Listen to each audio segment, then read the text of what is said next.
बहुत समय पूर्व जब गुरुकुल शिक्षा की प्रणाली होती थी, तब हर बालक को अपने जीवन के 25 वर्ष गुरुकुल में बिताना पड़ता था। उस समय एक प्रचंड पंडित राधे गुप्त हुआ करते थे, जिनका गुरुकुल बहुत प्रसिद्ध था, जहां दूर दूर के राज्य के शिष्य शिक्षा प्राप्त करने आया करते थे। बात उन दिनों की है जब राधे गुप्त की उम्र ढलने लगी थी और उसकी पत्नी का देहांत हो चुका था। घर में विवाह योग्य एक कन्या थी। राधे गुप्त को हर समय उसकी चिंता सताती रहती थी।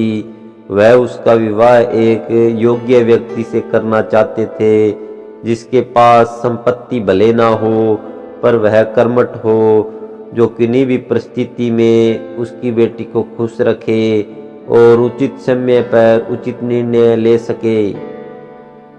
एक दिन उनके मस्तिष्क में एक ख्याल आया और उन्होंने इस परेशानी का हल सोचा कि क्यों ना वो अपने खुद के शिष्यों में से ही योग्य वर की तलाश करे।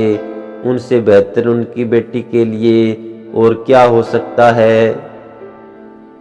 इस कार्य के लिए उन्होंने बुद्धिमान की परीक्षा लेने का निर्णय लिया और सभी शिष्यों को एकत्र किया।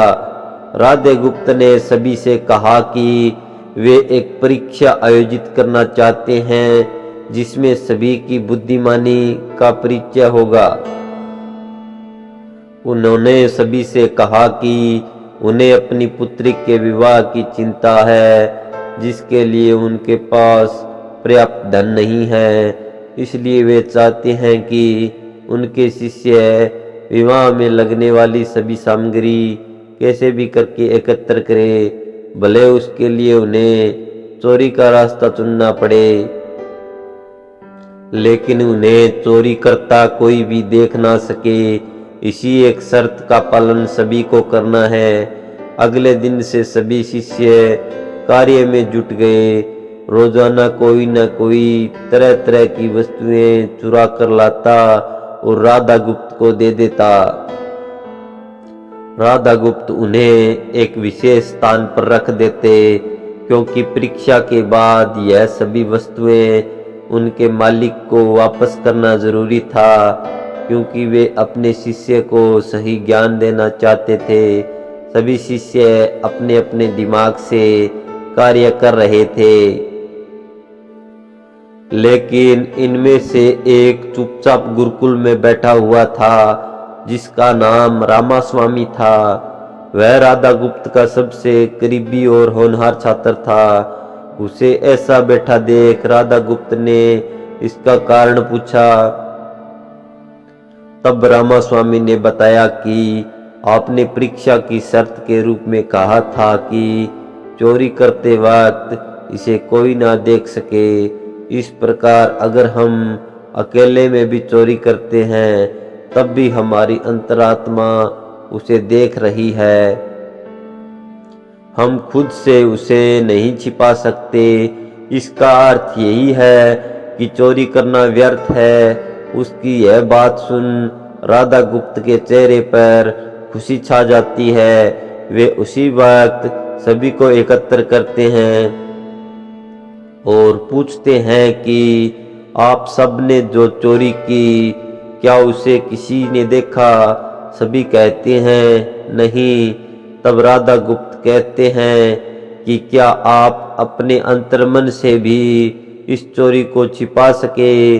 सभी को बात समझ आ जाती है और सबका सिर नीचे झुक जाता है, सिवाय रामास्वामी के।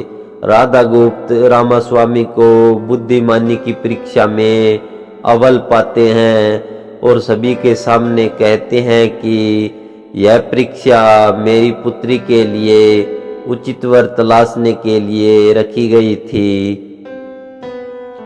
इस प्रकार मैं रामास्वामी का विवाह अपनी पुत्री के साथ तय करता हूँ। सभी खुशी से झूम उठते हैं। साथ ही चुराई हुई हर एक वस्तु को उसके मालिक को सौंप विनम्रता से सभी से क्षमा मांगते हैं। बुद्धिमानी की परीक्षा से यही शिक्षा मिलती है कि कोई भी कार्य अंतर्मन से छिपा नहीं रहता और अंतर्मन ही मनुष्य को सही राह दिखाता है। इसलिए मनुष्य को किसी भी कार्य के सही गलत के लिए अपने मन को टटोलना सबसे जरूरी है। आज मनुष्य ने अंतरात्मा की आवाज सुनना बंद कर दिया है, इसलिए ही वो गलत रास्ते पर जा रहा है।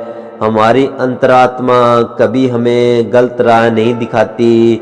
यह जरूर है कि मन की आवाज हमें वो करने की सलाह देती है जिसे दिमाग कभी स्वीकार नहीं करता, क्योंकि दिमाग सदैव स्वहित में कार्य करता है और मन हमें सही और गलत का परिचय करवाता है। यह सही गलत का परिचय ही हमें सदैव बुराई से दूर रखता है। किसी भी कार्य के पहले हमें मन की आवाज जरूर सुनना चाहिए। इस परीक्षा के जरिए राधा गुप्त ने अपनी पुत्री के लिए एक उचित वर भी तलाश लिया और शिष्यों को जीवन का अमूल्य ज्ञान दिया। आज के वक्त में कोई भी शिक्षक एवं शिक्षण पद्धति मनुष्य को धन कमाने तक का ही ज्ञान देते हैं। एक बालक का सर्वांगीण विकास कहीं न कहीं लुप्त हो चुका है। आज का मनुष्य केवल बड़े होकर एक धनवान व्यक्ति बनने का ही ज्ञान विद्यालयों में लेता है। उस बालक को सही गलत का बोध कराने का दायित्व कोई भी नहीं लेता, क्योंकि उनके माता पिता भी आज के दौर में बस पैसा कमाने में लगे रहते हैं और शिक्षक भी केवल किताबी ज्ञान देकर अपने दायित्व से मुख मोड़ देता है। ऐसे में यह छोटी छोटी कहानियां व्यक्ति को सही गलत सिखाने में अहम भूमिका निभाती है, लेकिन आजकल इसके लिए भी वक्त मिलना मुश्किल है। यह एक गंभीर समस्या है जिसके फलस्वरूप आज के बच्चे आसानी से गलत राह पर चलने लगते हैं और उन्हें इसका भान तब होता है जब वे पूरी तरह ग्रस्त हो जाते हैं। अतः जरूरी है कि हम सभी आज की पीढ़ी को ज्ञानवर्धक बातें भी सिखाएं। तो दोस्तों, कैसी लगी आपको हमारी ये कहानी? अगर अच्छी लगी हो तो चैनल को सब्सक्राइब कर देना। हम आगे भी आपके लिए अच्छी अच्छी कहानियाँ लाते रहेंगे। धन्यवाद।